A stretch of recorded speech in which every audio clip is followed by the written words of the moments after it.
Hi guys, मेरा नाम है विशाल और आप देख रहे हो स्मार्ट मंकी वॉइस। पहली न्यूज़ है दिल्ली इलेक्शन के बारे में।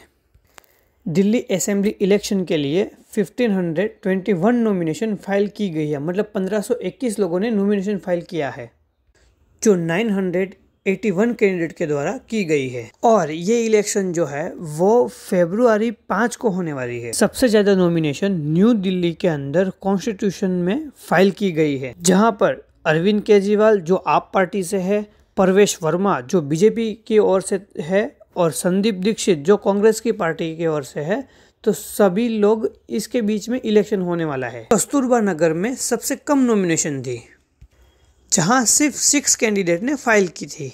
मनीष सिसोदिया को 55 गज से रिप्लेस करके अवध ओझा को फील्ड किया गया है। ये इलेक्शन बैटल अभी और इंटेंस हो गई है, जिसमें आप बीजेपी और कांग्रेस अपनी कैंपेन तेज कर रहे हैं। इलेक्शन रिजल्ट फरवरी 8 को आएगा। अगली न्यूज़ है अपने मोटा भाई जियो के बारे में। जियो फाइनेंशियल सर्विस ने Q3 के अंदर फाइनेंशियल ईयर 25 में 295 करोड़ का प्रॉफिट रिपोर्ट किया है, जो 0.3% का इंक्रीमेंट ग्रोथ है। ये इस साल कंपनी ने लास्ट ईयर से कंपैरिजन में इस साल ज़्यादा ग्रोथ मिला है। कंपनी का रेवेन्यू 438.35 करोड़ था, जो इस साल 5.7% का इंक्रीज़ है। लेकिन इनका एक्सपेंस भी काफ़ी बढ़ गया है, 32.1% से जो 130.75 करोड़ तक पहुंच गया है। एक छोटी सी ग्रोथ ओवरऑल प्रॉफिट में बताता है कि कंपनी को ऑपरेशनल चैलेंजेस फेस करनी पड़ रही है, लेकिन स्टिल कंपनी ने अपनी रेवेन्यू ग्रोथ को मेंटेन किया है। ये फ्लैट प्रॉफिट ग्रोथ उनकी राइजिंग ऑपरेशनल कॉस्ट की वजह से है। अगली न्यूज़ है पेटीएम के बारे में।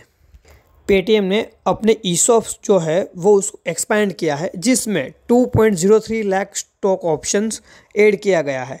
ईसॉप्स क्या होता है मैं आपको समझाता हूँ। ईसॉप ये होता है कि कंपनी अगर कोई एम्प्लॉय है, उनको सैलरी इतनी ज़्यादा नहीं दे पाती, तो कंपनी ऑफ़र करती है कि आप हमारे थोड़े शेयर ले लो और हम आपको बेसिक सैलरी देंगे। तो उससे क्या होता है कि एम्प्लॉय के पास भी अपने थोड़े बहुत शेयर रहते हैं और जब भी चाहे वो उसको बेच सकते हैं, और इस सब के थ्रू कंपनी उसको शेयर ले सकती है। तो वापसी अपन न्यूज़ पे आते हैं।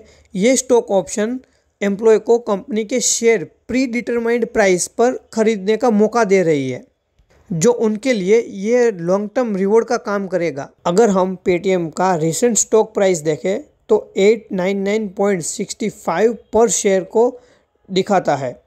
तो इन स्टॉक ऑप्शन की टोटल वैल्यू 18.27 करोड़ होती है। इसके अलावा कंपनी ने 70.68 लाख स्टॉक ऑप्शन को कैंसिल या एक्सपायर कर दिया है, जो शायद एम्प्लॉय के जॉब छोड़ने या ऑप्शन को ना यूज़ करने पर हो सकता है उसने कैंसिल किया हो। पेटीएम ने पहले भी 1.48 लाख इक्विटी शेयर अलॉट किए थे अपने एग्जिस्टिंग ईसॉप स्कीम के अंडर।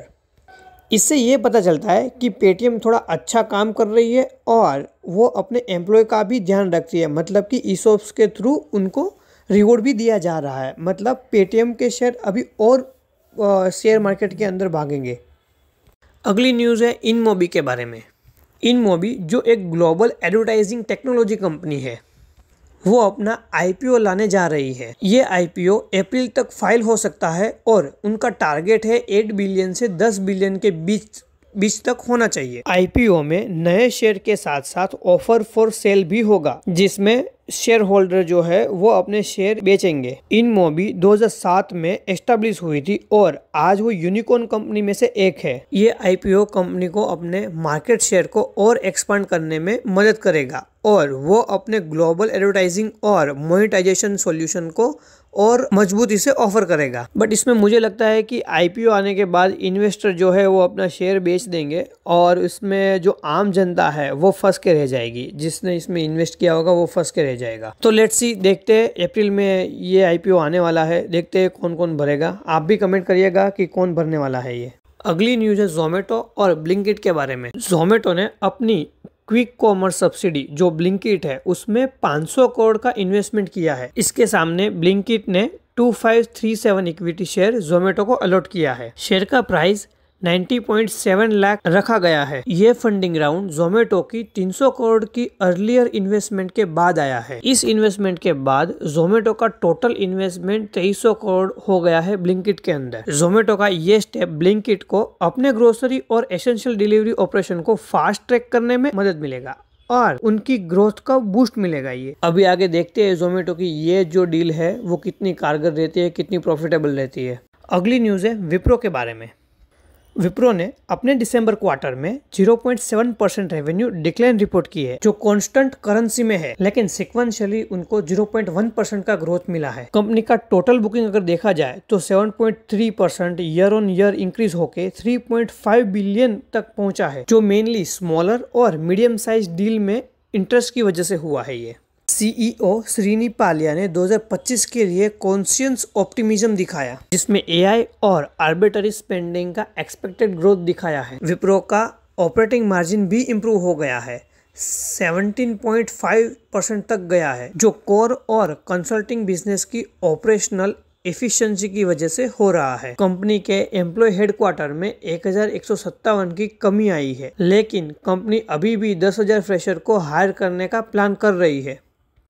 अगली न्यूज है विनफास्ट के बारे में। वियतनाम की ईवी कंपनी विनफास्ट ने भारत मोबिलिटी ग्लोबल एक्सपो 2025 में अपने VF7 और VF6 इलेक्ट्रिक एक्सयूवी को इंडिया के मार्केट के लिए इंट्रोड्यूस किया है। ये दोनों एसयूवी इंडिया के लिए specially right hand drive mode है, जो विनफास्ट का इंडिया में एंट्री दर्ज करता है। तो इसी के साथ आज की न्यूज़ खत्म करते हैं।